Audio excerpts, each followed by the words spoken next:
Oh, les gars, Neymar et la Coupe du Monde, oubliez ça tout de suite. Neymar qui vient de se blesser, les gars, vous allez me dire c'est quelque chose qui n'est pas nouveau. Mais ce qui n'est encore pas nouveau, regardez qu'est-ce qu'il fait.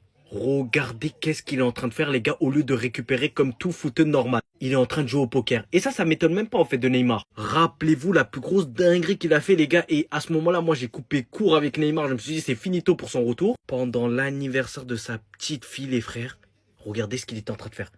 La vidéo, elle avait tourné. J'avais fait une vidéo carrément. Mais depuis ce jour, les gars, Neymar, malgré son talent, malgré que ce soit l'un des seuls, les gars, qui auraient pu s'asseoir à la table de Messi et de Ronaldo, les paris, le poker, tout ça, ça a niqué sa carrière. Et pourtant, c'est pas nouveau, les gars, on va pas se mentir. On va pas tomber sur Neymar sur le fait que, vas-y, il est encore dessus à son grand âge, étant donné que quand il était petit peu, les gars, vous savez très bien. Et en plus, il est blessé, comme par hasard, les gars, à l'anniversaire de sa Russ. Pour les anciens, je vais rien vous apprendre. On sait tous pourquoi il est absent. Mais ça fait quand même de la peine, les gars, de voir que Neymar, pendant tout un mois, il va pas encore jouer à cause d'une blessure au pied. Je sais même plus là quoi. Il a tellement de blessures. Les gars, Lamine Yamal a fait son grand retour hier avec le FC Barcelone. Il lui a pas fallu beaucoup de temps, les gars, pour être décisif. Il est entré en jeu à la 58e minute de jeu. N'oubliez pas, ça faisait 3 semaines qu'il n'avait pas joué. Il est en train tranquille. Premier ballon touché. Première passe des les gars, 1 minute après pour Robert Lewandowski. Quel crack, bien sûr, ce jeune espagnol. Et ses stats cette saison sont quand même impressionnantes, les gars, si on prend en compte le Barça, plus bien sûr l'Espagne. Donc 8 buts et passes dans 6 matchs, toutes compétitions confondues. Donc 2 buts, 1 contre le Rayo, 1 contre Mallorca. Et 6 passes décisives également pour Lamine Yamal. Et pour finir avec lui, donc il a présenté son trophée Copa, bien sûr, remporté lundi dernier aux supporters du Barça avant le match hier contre la Real Sociedad. Et à noter que Marcus Rashford, c'était également pas mal ces derniers matchs du côté du FC Barcelone. Lui aussi passeur D hier pour le but de Jules Koundé. Regardez les gars, ces derniers matchs, à chaque fois il a été décisif, l'ancien joueur de Manchester United.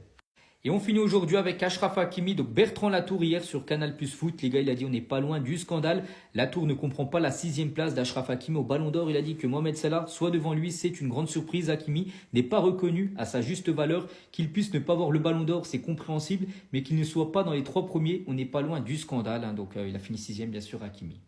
C'est une catastrophe pour le Real Madrid, les gars. Regardez, tous ces joueurs sont blessés, les gars, pour le match demain contre l'équipe de Kherat Almaty. Vous savez, c'est ce long déplacement de plus de 11 heures, aller de 22 heures aller-retour, bien sûr, du côté de la frontière chinoise pour jouer contre cette équipe kazakh. De Carvaral, blessé pour les 4 prochaines semaines. Trent Alexander-Arnold, il n'y a plus de défenseur droit du côté du Real.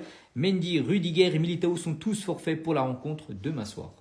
On va parler d'un autre joueur blessé, mais lui est proche du retour et ça c'est plutôt une bonne nouvelle. C'est Ousmane Dembélé, le Ballon d'Or. Tiens, une semaine jour pour jour. Donc Dembélé va se rendre au Qatar cette semaine pour se soigner à la clinique Aspetar. Il devrait faire son retour après la trêve du mois d'octobre. Là, d'ici 3 semaines, c'est le grand retour de Dembélé qui pourrait être disponible pour le match Bayer Leverkusen Paris prévu là dans 3 semaines en Champions League. Et toujours avec les blessures, tiens, on va parler d'un joueur qui se blesse malheureusement beaucoup. C'est Neymar, les gars. Est blessé à la cuisse droite depuis 2 semaines, Neymar. Donc l'attaquant brésilien Neymar ne rejouera pas avec Santos avant le mois de novembre. Donc là, il devrait être forfait tout le mois d'octobre, Neymar. Les gars, n'oubliez pas, objectif pour lui, bien sûr, faire une grosse saison là à Santos pour être prêt pour la Coupe du Monde. Mais il enchaîne les blessures, bien sûr, le joueur brésilien. Bonne nouvelle pour le Paris Saint-Germain avant le choc après-demain contre l'équipe du FC Barcelone. On apprend aujourd'hui, d'après le journal Le Parisien, les gars, que Vitinha devrait être présent face au Barça. N'oubliez pas que Vitinha est sorti, les gars, au bout de 30 minutes de jeu contre la GOCR. C'était samedi soir pour cause de blessure, mais il pourrait être là. Donc Fabien Ruiz également forfait contre la GOCR et João Neves également forfait contre la GOCR. Les deux devraient également être aptes. En gros, le milieu de terrain du PSG type devrait peut-être être présent, bien sûr, Vitinha, Ruiz et Neves. Donc concernant Kvaratskhelia, lui aussi, sorti sur blessure contre la GOCR, lui entame une course contre la montre pour répondre présent, mais ça semble très compliqué. Il s'est touché derrière la cuisse. C'est les jusqu'au janvier, normalement, ça prend 3 semaines de rétablissement. Et du côté de Paris, les gars, on apprend aujourd'hui d'après l'équipe, les gars, qu'avec toutes ces blessures, une forme de psychose en gros dans le vestiaire du Paris Saint-Germain depuis que les blessures s'enchaînent. Donc la sortie, les gars, précoce, on va dire, de Vitinha lors du match contre la GOCR reflète l'appréhension au club. Donc conscient des risques, les joueurs ne veulent pas non plus subir une grosse blessure alors qu'ils ont une Coupe du Monde 2026, bien sûr, comme objectif majeur pour la plupart des joueurs du PSG. Ils ne veulent pas se blesser avant ce mondial, bien sûr. Parfois, les blessures musculaires sont comme les virus. Tu regardes les autres et si tu éternues, tu penses aussi que tu es malade. Donc voilà ce qui se passe actuellement du côté de Paris avec les blessures. Les actus mercato du lundi 29 septembre, c'est parti. On commence tout d'abord avec l'équipe espagnole du Real Madrid qui garde un œil concernant 2 milieux de terrain de Chelsea. On peut voir tout d'abord Renzo Fernandez et Caicedo. N'oubliez pas que Chelsea a acheté les deux joueurs, prix cumulé plus de 230 millions d'euros. Donc voilà, le Real Madrid, bien sûr, s'ils veulent s'offrir rien qu'un des deux, il va falloir débourser bien sûr une grosse somme d'argent. On va parler cette fois-ci d'un autre milieu de terrain. Il joue du côté du Paris Saint-Germain. C'est le jeune portugais João Neves. Et c'est une cible de rêve, de choix pour Manchester City. Mais le PSG devrait rejeter toute approche, bien sûr, de City pour son milieu de terrain. Du côté du FC Barcelone, ça bouge également. Le Barça rejoint le Real Madrid Liverpool dans la course pour signer Dayot Upamecano, défenseur français du Bayern Munich. Donc le défenseur du Bayern est en fin de contrat le 30 juin 2026 et peut négocier avec des équipes étrangères à partir du 1er janvier 2026. Et on finit aujourd'hui les gars avec Philippe Coutinho, on n'a pas oublié ce joueur qui joue du côté de Vasco da Gama, donc du côté du Brésil, mais il pourrait partir du côté du championnat saoudien. On apprend ça bien sûr. Donc il pourrait être disponible pour seulement 2 à 3 millions de livres sterling, ce qui fait à peu près 5 millions d'euros. N'oubliez pas que le Barça à l'époque l'avait acheté comme 145 millions d'euros en provenance de Liverpool.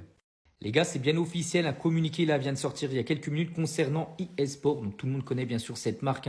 C'est voilà ceux qui produisent tout simplement FIFA ou FC26, maintenant on appelle ça comme ça. Et ben le célèbre éditeur de jeux vidéo qui produit EFC annonce être racheté par un consortium d'investisseurs soutenu par le fonds saoudien. Donc en gros, EA va être racheté contre 46 milliards d'euros. Donc en gros, on pense que lors des prochains FIFA, peut-être le FC27, FC28, il pourra y avoir de gros changements bien sûr dans le gameplay. On continue avec une autre info les gars, bon rien à voir avec qui est les gars, ça parle du match de demain de l'Olympique de Marseille contre l'Ajax. À noter que Balerdi est très incertain contre l'Ajax Amsterdam demain, on ne sait pas s'il sera dispo ou non. Il est victime d'un pépin physique, à noter que Kondogbia et Ahmed Junior Traoré sont également eux forfaits.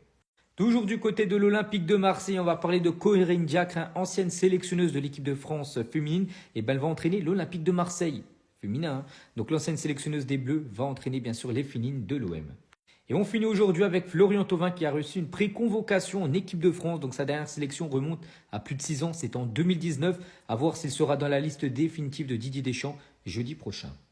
Le défenseur strasbourgeois Mamadou Sarr change de nationalité sportive et choisit le Sénégal. N'oubliez pas qu'il a fait toutes ses classes avec les équipes juniors françaises.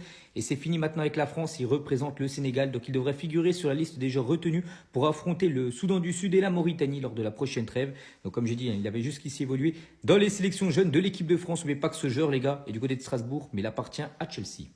Demain soir, l'Olympique de Marseille reçoit l'Ajax Amsterdam pour cette deuxième journée de Ligue des Champions. On connaît l'arbitre, les gars, ça sera l'anglais Anthony Taylor.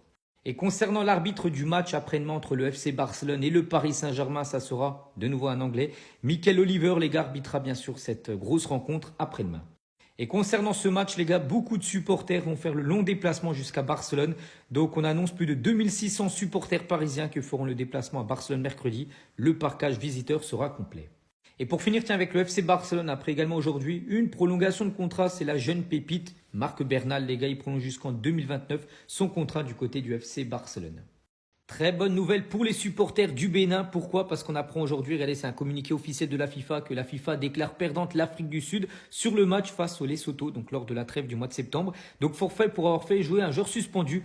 Donc Mokoena ne devait pas jouer, il a joué. Donc du coup, match perdu, tout simplement match perdu 3-0 sur tapis vert. Donc du coup, l'Afrique du Sud perd du coup sa première place au profit du Bénin pour la qualification mondiale 2026. N'oubliez pas, c'est les premiers qui se qualifient directement. Et là, du coup, le Bénin est actuellement premier de son groupe. Toute autre chose, les gars, on va parler de cet entraîneur. Je ne sais pas si vous le connaissez, il s'agit de Eder Sarabia. C'est lui le meilleur entraîneur du mois de septembre du côté de la Liga. Il devance quand même Hansi Flick et Xabi Alonso, le coach du Real et le coach du Barça. Donc lui, c'est le coach de Elche, tout simplement. Donc l'entraîneur de Elche est récompensé pour les bonnes performances de son équipe qui reste toujours invaincue quand même en championnat espagnol. Et pour finir, tiens, avec le football espagnol, ça y est les gars, c'est officiel. La Super Coupe d'Espagne 2025 aura de nouveau lieu en Arabie Saoudite, du côté de Jeddah. Donc à noter les gars que ça se jouera entre le 7 et le 11 janvier. Donc il y aura un match le mercredi soir, un autre match le jeudi soir. Donc les deux demi-finales et la finale se jouera le dimanche 11 janvier. Donc le Barça contre Bilbao, première demi-finale. Et le Real Madrid contre l'Atlético Madrid, deuxième demi-finale. Les deux vainqueurs, bien sûr, s'affronteront en finale. N'oubliez pas, saison dernière, ça avait été un Barça-Real et le Barça s'est imposé 5-2 lors de cette finale.